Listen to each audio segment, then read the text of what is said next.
ডিএর দাবিতে সরকারি কর্মীদের ধর্না, চাকরির দাবিতে যোগ্য চাকরি প্রার্থীদের ধর্না। এবার ন্যায্য পাওনার দাবিতে সরব হলো all Bengal electrical contractor association এবং ডেকোরেটর অ্যাসোসিয়েশন। অভিযোগ, 21-এর বিধানসভা নির্বাচনে রাজ্য সরকার তাদের দিয়ে কাজ করিয়েছিল। মূলত নির্বাচনের জন্য বরাদ্দ বুথগুলিতে ইলেকট্রিক এবং অন্যান্য পরিকাঠামোগত কাজ করানো হয়েছিল রাজ্য সরকারের নির্দেশিকা মেনে। তারপর কেটে গিয়েছে প্রায় 3 বছর, আজও একটি টাকাও দেয়নি রাজ্য সরকার।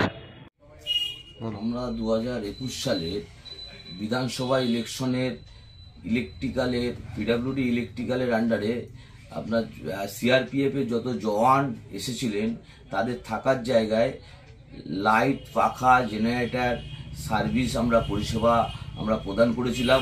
তার জন্য পিডাব্লিউডি ইলেকট্রিক্যালের কাছ থেকে সারা রাজ্য জুড়ে আমরা প্রায় 250 কোটি টাকার মতন পাবো এবং ডেকোরেটর ভাইরাও প্রায় 100 কোটি টাকার মতন পাবে। এখনো পর্যন্ত প্রায় 3 বছর হতে চলল পিডাব্লিউডি ইলেকট্রিক্যাল এবং পিডাব্লিউডি সিভিল আমাদের কোনো 10 টাকাও পেমেন্ট করেনি।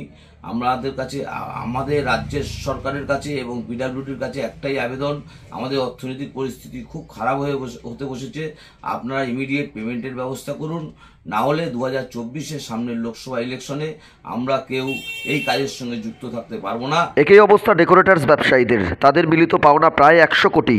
খেলা, মেলা, উৎসবে কোটি কোটি টাকা জলের মতো খরচ হচ্ছে, অথচ ছোটোখাটো ব্যবসায়ীদের পাওনা টাকা দিতে সরকারের টাকা নেই।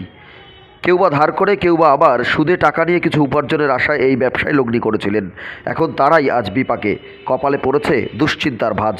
পুরসভা থেকে পঞ্চায়েত, সর্বত্র একই চিত্র। কবে রাজ্য সরকারের কৃপাদৃষ্টি হয়, এখন তারই অপেক্ষায় পাওনাদারেরা। ব্যুরো রিপোর্ট, বাংলার খবর।